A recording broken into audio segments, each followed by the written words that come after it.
तुमच्या जेवणाची लज्जत स्वादच्या जायकेदार मसाल्यांसोबत। स्वाद कांदा लसूण चटणी, खरडा चिकन, मटन मसाला, पांढरा रस्सा मसाला, स्वाद बिर्याणी मसाला यासह 105 प्रकारचे मसाले। स्वाद मसाले आता सर्वत्र उपलब्ध। आजच जवळच्या दुकानदाराकडून हक्काने मागून घ्या। अस्सल चवीचे पारंपरिक मसाले आणि चटणीसाठी स्वाद मसाले, पलूस आणि बिटा।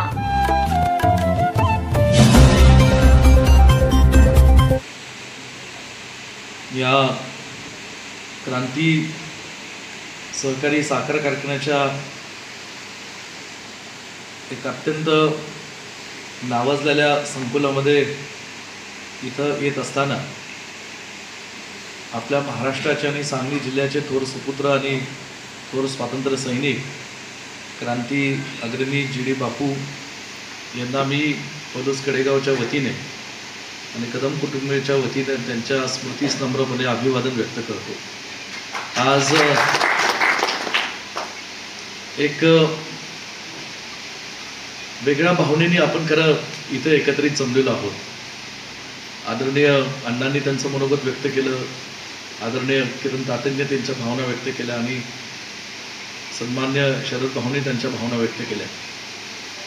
काल महाराष्ट्रात जी विधानसभेची निवडणूक संपन्न झाली, काल निकाल महाराष्ट्राच्या विधानसभेचा निवडणूक आणि पलूस कडेगाव विधानसभेचा निवडणुकीचा निकाल आपल्याला मिळाला।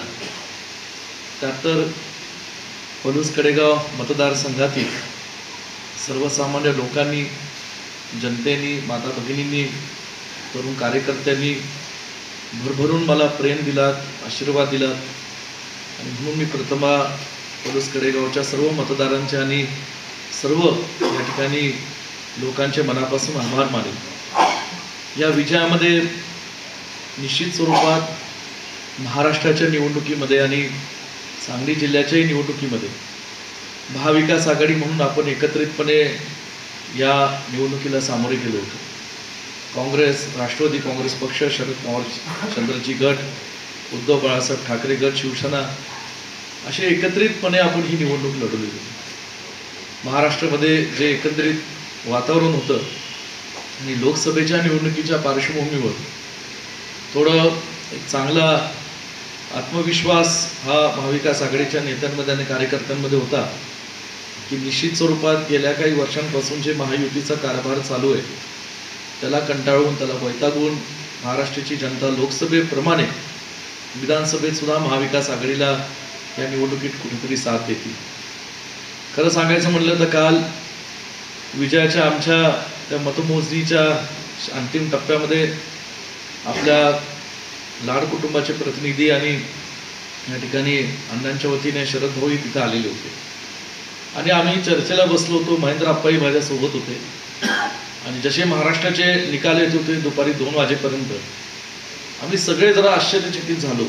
मोठा धक्का आम्हा सगळ्यांना बसत होता। एकीकडे पलूस कडेगावच्या निकालामध्ये आम्हा सगळ्यांना आनंद होताच, त्यात विशेषतः काँग्रेसच्या सर्व कार्यकर्त्यांच्या सोबत राष्ट्रवादी काँग्रेस पक्षाच्या कार्यकर्त्यांनी जे महत्त्वपूर्ण असं योगदान दिलं त्याच्या बाबतीत सुद्धा आम्हा सगळ्यांना आनंद होता।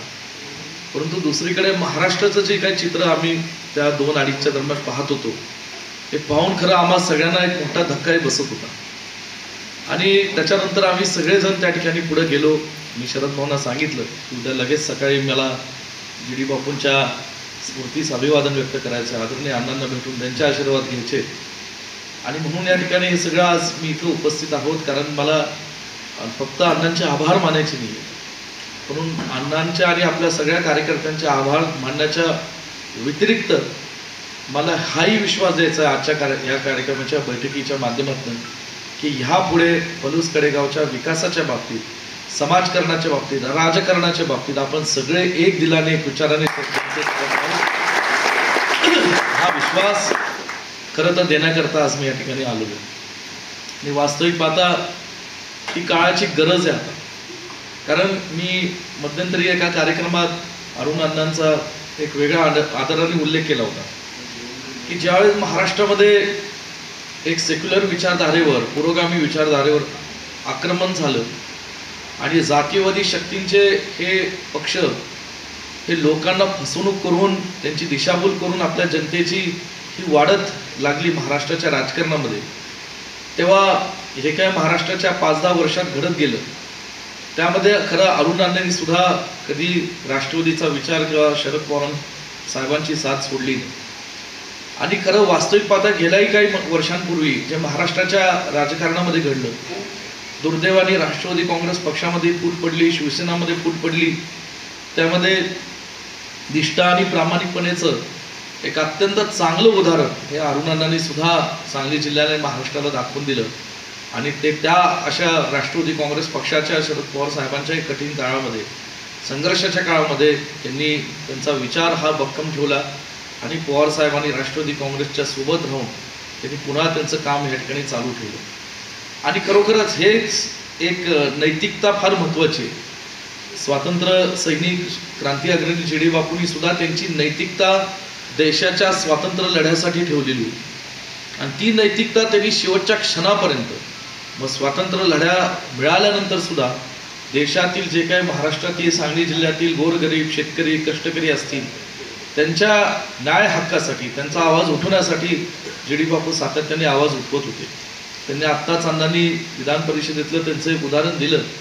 आणि खरोखरच की आता येणाऱ्या काळामध्ये महाराष्ट्राच्या राजकारणामध्ये असा काही आता प्रसंग आलेला आहे की जी नैतिकता सांभाळून जे आपण आता राजकारण करणारी बोटावरमध्ये एकमत माणसं आहेत, आपल्याला फार आता लोकांची आशीर्वाद घेऊन ताकद घेऊन पुन्हा नैतिकतेचं पुरोगामी विचाराचं पेरणी आपल्याला सगळ्यांना लोकांमध्ये तरुण कार्यकर्त्यांमध्ये करण्याची आवश्यकता आहे. आणि ती विचार घेऊन पुढे आपल्याला लढाई करण्याची आवश्यकता आहे. आज महाराष्ट्रामध्ये का असं कालचे निकाल घडले त्याचं येणाऱ्या काळात आत्मपरीक्षण राज्य पातळीवर प्रत्येक पक्षाचे नेतेगण, त्या विभागातले नेतेगण आणि जिल्ह्यातले आपण सगळे नेतेगण निश्चितपणे करू. पण कुठेतरी या ठिकाणी मी नेहमी म्हणतोय की मला आठवतं काही महिन्यांपूर्वी, काही वर्षांपूर्वी देशामध्ये पुरोगामी आणि कम्युनिस्टवादी विचाराच्या पक्षांनी एक चळवळ उभी केली होती, ईव्हीएम हटाव देश बचाव. आणि हा विचार कधी कधी सारखा मनाला खतखत करतो की खरोखरच काहीतरी गोंधळ आहे का, काही खोळ आहे का.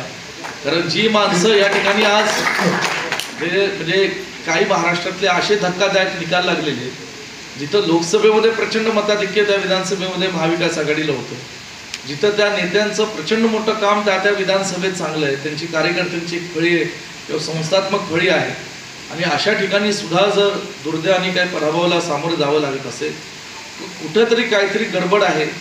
किंबहुना जे काही या ठिकाणी धनशक्तीचा प्रचंड मोठा वापर हे महाराष्ट्राच्या राजकारणात दुर्दैवाने होऊ लागलेला आहे.